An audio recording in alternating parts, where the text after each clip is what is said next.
We're here to solve this Battleships by Salih Alan called Solved. It's a theme we've had before, and every time we see it, we love it. It is effectively a fleet of seas. There are 10 sea groups, and they look just like a fleet of ships, and they actually already fulfill the outside clues. But this is not the answer to our puzzle because we can't take these cells anymore. To get started in this puzzle, it looks like one thing that's worth noting is that there are only 3 rows and 2 columns where the large ships, the cruisers, the 3-unit ships, as well as the battleship, the 4-unit ship, can go. And even stronger than that, look at how in this space we effectively make this crossing X. There's no spot for a big ship up here.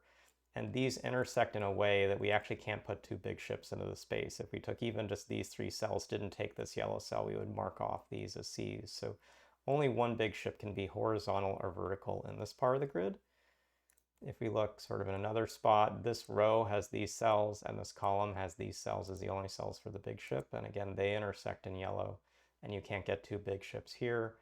The last row we haven't looked at is the 6th one, and this is the only place that has 3 or more cells together. And so these will be where the 3 ships go. 1 ship in this intersecting group, 1 ship in this intersecting group, and the last ship, a horizontal cruiser. And this is the break into the puzzle, is marking these cells off. This completes 2 columns, so we mark these in. In doing that, this 4-row has to take these 4 cells, so it gets a battleship as quick progress.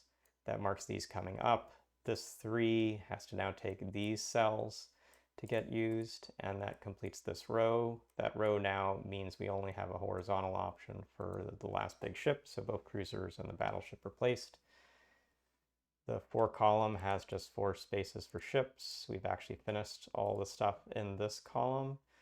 Bottom row needs 1 more cell taken. That finishes this rightmost column. Let's see, this is marked off.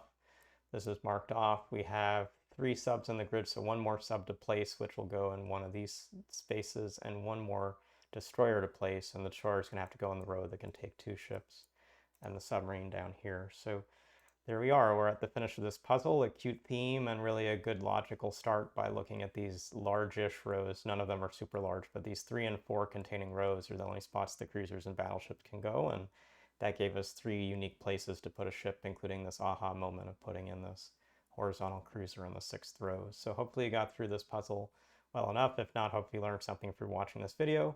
Thanks, and we'll see you again soon.